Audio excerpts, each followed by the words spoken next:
بسم اللہ الرحمن الرحیم۔ بادشاہ کے خواب۔ پرانے زمانے کی بات ہے، کسی ملک پر ایک بادشاہ حکومت کرتا تھا جو نہایت رحم دل اور انتہائی خوش اخلاق تھا۔ یہی وجہ تھی کہ اس کی رعایا اس نیک دل بادشاہ سے بہت خوش تھی۔ ایک رات بادشاہ نے خواب دیکھا جس میں اسے ایک گیدڑ ایک رسی میں لٹکا ہوا نظر آیا۔ خواب کی وجہ سے بادشاہ بہت پریشان ہوا اور رات بھر سو نہیں سکا۔ صبح ہوتے ہی اس نے سارے وزیروں اور دانشوروں کو دربار میں بلایا۔ بادشاہ نے اپنے خواب بیان کیا اور سب سے اپنی تعبیر پوچھی۔ سبھی سوچ سوچ کر پریشان ہو گئے، پر کسی کو بھی خواب کی تعبیر سمجھ میں نہیں آئی، جبکہ بادشاہ کو ہر حال میں اپنی خواب کی تعبیر چاہیے تھی۔ اس لیے اس نے اعلان عام کروایا کہ جو کوئی بھی مجھے خواب کی تعبیر بتائے گا، اسے انعامات سے مالا مال کر دیا جائے گا۔ یہ سوچ کر بہت سے لوگ انعامات کی لالچ میں اور کئی خود کو عقل مند کہلانے کی لالچ میں تعبیر بتانے گئے، مگر سب ناکام ہو گئے۔ ایک غریب کسان جس سے کسی وڈیرے کی زمین پر کام کرتے ہوئے کافی عرصہ گزر چکا تھا، لیکن اس کا قرض ختم ہونے کا نام ہی نہیں لے رہا تھا۔ سارا منافع تو ظالم وڈیرا ہی کھا جاتا۔ سالہ سال محنت کرنے کے باوجود کسان وہی بھوک اور بدحالی برقرار تھی۔ اس نے سوچا کہ کیوں نہ قسمت آزمائی جائے اور بادشاہ کو اس کے خواب کی تعبیر بتائی جائے، کیا معلوم خوش ہو کر بادشاہ سلامت انعامات سے نواز دے۔ صبح ہوتے ہی غریب کسان شاہی محل کی طرف چل پڑا۔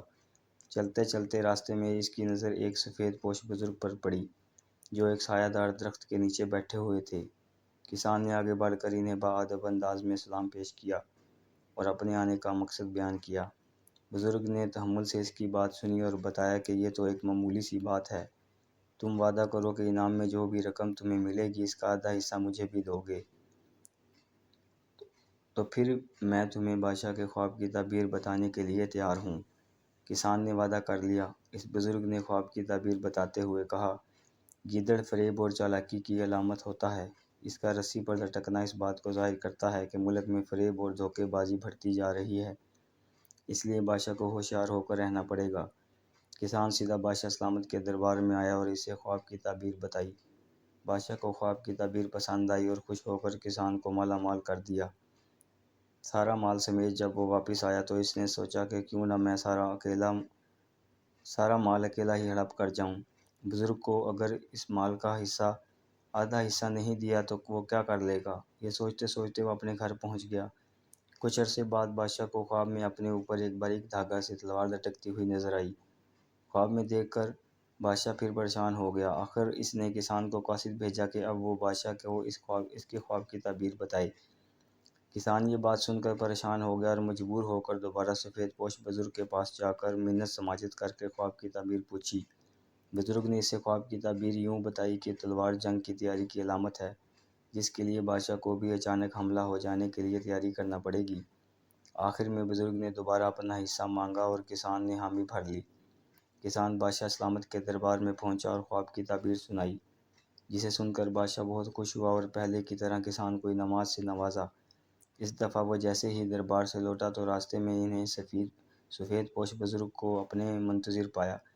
بزرگ نے اس سے اپنا آدھا حصہ مانگا۔ کسان نے وہ دیکھا نہ تھا تلوار نکال کر بزرگ پر وار کر دیا، جس سے بزرگ کا ایک بازو زخمی ہوا، لیکن وہ خاموش رہا، جبکہ کسان جو اب لالچی ہو گیا تھا سارا مال اپنے ساتھ لے کر چل دیا۔ اتفاق سے بادشاہ کو پھر تیسرا خواب نظر آیا، جس میں اسے ایک ذبح کی ہوئی بکری نظر آئی۔ بادشاہ نے دوبارہ قاصد بھیجا اور کسان کو طلب کیا اور یہ کہہ دیا کہ آ کر میرے خواب کی تعبیر بتاؤ کہ اس خواب کا کیا مطلب ہے۔ کسان بہت پریشان ہوا اور آخر کار تیسری مرتبہ شرمندہ ہو کر بزرگ کی طرف روانہ ہوا۔ بزرگ نے اس لالچی کسان کو دیکھتے ہی غصے سے منہ بھر لیا۔ کسان بزرگ کے پاؤں میں گر گیا اور گڑ گڑا کر اپنی کی ہوئی غلطیوں کی معافی مانگی اور وعدہ کیا کہ اب دھوکہ نہیں دوں گا، انشاءاللہ اس مرتبہ آپ کا حصہ ضرور ملے گا۔ بزرگ نے تحمل مزاجی سے کام لیتے ہوئے کسان کو معاف کر دیا اور خواب کی تعبیر بتائی۔ چونکہ بکری امن کی نشانی ہے، اس لیے اب بادشاہ کے ملک میں امن و امان ہوگا۔ لوگ بکریوں کی طرح امن و امان سے رہیں گے اور دھوکہ بازی، کساد بازی اور فریب سے دور رہیں گے۔ کسان نے جب بادشاہ کو خواب کی تعبیر بتائی تو بادشاہ کو یہ تعبیر بہت پسند آئی، کیونکہ اس مرتبہ خواب کی تعبیر دل موہ لینے والی اور خوشگوار تھی۔ کسان کو پہلے سے بھی زیادہ نوازا گیا۔ اس دفعہ کسان نے پہلے والا مال اور اب والا انعام و اکرام مل کر سارا مال لا کر بزرگ کے قدموں میں رکھ دیا۔ مجھے معاف کرنا بزرگ صاحب، دولت کی لالچ میں آ کر مجھ سے خطا ہوئی ہے۔